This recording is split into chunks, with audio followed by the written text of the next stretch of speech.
सभी को मेरे नमस्कार। आज की वीडियो में फिर से हम अल नीनो और ला नीनो के बारे में बताने का प्रयास करेंगे। अल नीनो और ला नीनो होती क्या चीज़ है। पहले तो हम थोड़ा सा ये सैंपल देखेंगे, फिर मैं उदाहरण के माध्यम से आपको बताने का यत्न करूंगी। सबसे पहले समझते हैं यहाँ पर अल नीनो क्या है। दक्षिण प्रशांत महासागर में पेरू के तट के निकट समुद्र का जो तापमान बदलाव आता है तो यह भारतीय मानसून को प्रभावित करता है। जो हमारे यहाँ भारत में से मानसून आता है, यहाँ इसी को प्रभावित करता है। तापमान में परिवर्तन का सीधा संबंध किससे होता है, और यह वायुदाब भारतीय मानसून को प्रभावित करता है। ठीक है, तापमान में परिवर्तन का सीधा संबंध यह भी होता है कि यह वायुदाब भारतीय मानसून को प्रभावित करता है।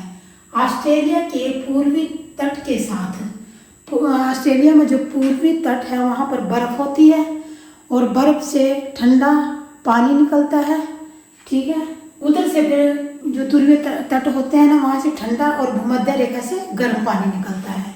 ठीक है, गर्म भूमध्य रेखा समुद्री धाराएं जो गर्म हो जाती हैं और वो तट पर चलने लगती हैं। मतलब हवाएं जैसे उसमें ना लहरें उठती हैं ना पानी की, वो उस भाव की बात करते हैं यहाँ पे। तो इसके बाद वो बहना शुरू हो जाती हैं। ठंडी पेरू धारा गर्म धारा द्वारा प्रतिस्थापित हो जाती है, जिसके कारण पेरू के तट पर निम्न दबाव बन जाता है। अभी मैं एग्जाम्पल के माध्यम से बताऊंगी, ये तो सिर्फ मैं एक एक्सप्लेन कर रही हूँ, एग्जाम्पल देकर बताऊंगी। फिर दबाव क्षेत्र में परिवर्तन से वाकर सेल कमजोर हो जाता है, जिससे एशिया की ओर दक्षिण पूर्वी व्यापारिक हवाओं का प्रवाह कमजोर हो जाता है, जिससे भारत में ग्रीष्मकालीन मानसून के देरी या कमजोर होने की संभावना बढ़ जाती है। तो ये जो मानसून है, जो ये अल नीनो और ला नीनो, ये बहुत से देशों को प्रभावित करता है और ये हमेशा ही पेरू तट से इसकी शुरुआत होती है। और आगे समझते हैं, जो ये मैंने भारत में ये कर्क रेखा की 12 जो खींची हुई ये लाइन है, भारत के तो 8 राज्यों में से होकर एक कर्क रेखा लाइन जाती है। तो अदर 17 देश हैं जो जिनमें से यह कर्क रेखा क्रॉस होकर जाती है, जिसमें से कुछ जो देश हैं उनके नाम लिखे हुए हैं मैंने यहाँ। मस्कट है सऊदी अरब, लाल सागर इसके बीच में से जाती है, काहिरा जो मिस्र का थोड़ा निचला हिस्सा उसमें से जाती है, लीबिया से जाती है, अल्जीरिया से जाती है, माली से जाती है, मॉरिटानिया से जाती है, थोड़ा हिस्सा पश्चिम सहारा का है, इधर उत्तर अटलांटिक महासागर है, इधर दक्षिण अटलांटिक महासागर है, और फिर यह अमेरिका में हवाई द्वीप, संयुक्त राज्य अमेरिका में हवाई द्वीप तक यह कर्क रेखा जाती है। अब अल नीनो के प्रभाव बताते हैं। गर्म पानी के कारण पेरू के तट पर समुद्री जीवन में क्या हो जाता है, विनाशकारी प्रभाव इसका पड़ता है। जल कम होने के कारण सामान्य वर्ष में मछली पकड़ना जो होता है, वहाँ मछली वगैरह पकड़ते हैं लोग, वो भी कम हो जाता है। और ऑस्ट्रेलिया, इंडोनेशिया, भारत, दक्षिण अमेरिका गंभीर रूप में सूखा पड़ने की संभावना बढ़ जाती है। कैलिफोर्निया, इक्वाडोर और मैक्सिको की खाड़ी में इसमें ना भारी वर्षा होने लगती है। अब मैं एग्जाम्पल देकर बताती हूँ कि किस कारण से अल नीनो और ला नीनो आता है।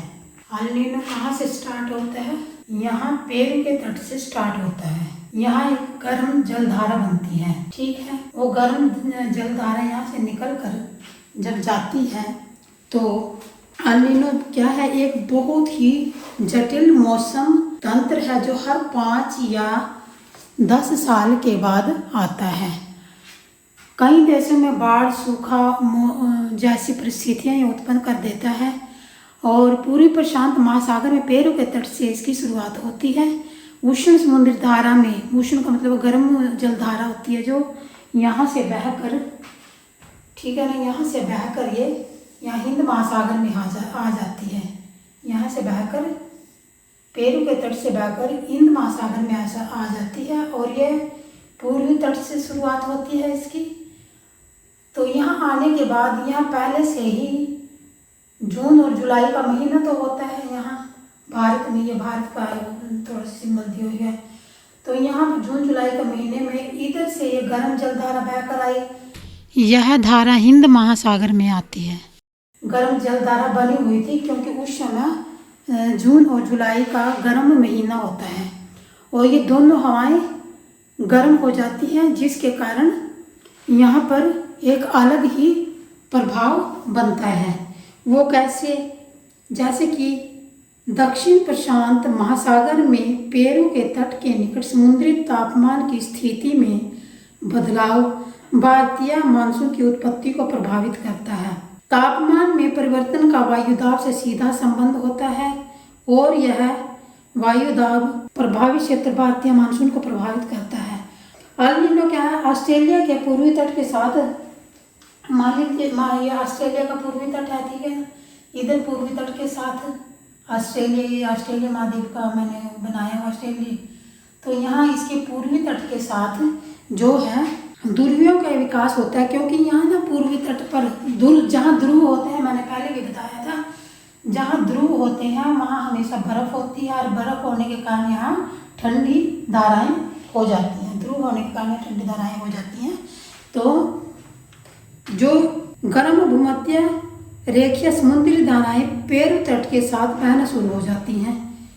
तो भूमध्य सागर की जो धाराएं हैं वो भी पेरू तट के इधर से ठंडी धाराएं जो हैं वो भी बहनी स्टार्ट हो जाती हैं इसके साथ साथ, ठीक है। तो जब ये धाराएं बहने लगती हैं तो ठंडी पेरू धारा गर्म धारा द्वारा प्रतिस्थापित हो जाती है, जिसके कारण पेरू के तट पर निम्न दबाव क्षेत्र विकसित हो जाता है। पेरू के तट पर क्या होता है? यहाँ निम्न दबाव विकसित हो जाता है और ये धाराएं जो बहती हैं तो इसके बाद क्या होता है? तो दबाव क्षेत्रों में परिवर्तन से वाकर सेल कमजोर हो जाता है, जिससे एशिया की और दक्षिण पूर्वी व्यापारिक हवाओं का प्रवाह कमजोर हो जाता है। मतलब जो ऐसे है ना हवाएं चलती हैं, कुछ जो व्यापारिक हवाएं हैं, तो इनका तो प्रवाह कमजोर हो जाता है। जो हवाएं हैं इस तरह चलेंगी, इनका प्रवाह कमजोर होने के कारण जिसमें भारत में ग्रीष्मकालीन मानसून की देरी या कमजोर होने की संभावना बढ़ जाती है। प्रभाव क्या पड़ता है? गर्म पानी के कारण पेरू के तट पर समुद्री जीवन पर विनाशकारी प्रभाव पड़ सकता है।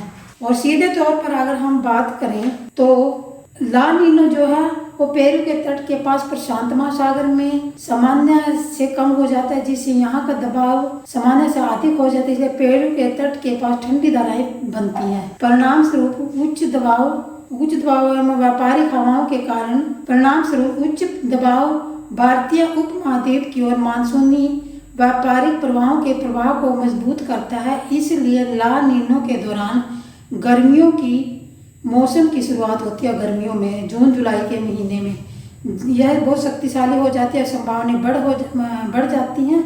ला नीना का क्या प्रभाव? पश्चिमी प्रशांत से सामान्य से कम वायुमंडलीय दबाव वर्षा में वृद्धि करता है। भारत में दक्षिण पूर्व एशिया के असामान्य रूप से भारी मानसून होता है। दक्षिण संयुक्त राज्य अमेरिका में शीतकालीन सूखा और उत्तरी ऑस्ट्रेलिया में विनाशकारी बाढ़ आ जाती है। पश्चिमी दक्षिण अमेरिका के मछली पकड़ने के संसाधन भी कमजोर हो जाते हैं, क्योंकि यहाँ पर एक द्वीप है, यहाँ पर एक द्वीप है, उस पर बाढ़ आने की संभावना बढ़ जाती है। तो इस प्रकार से इस वीडियो को समाप्त करते। जय हिंद, जय भारत।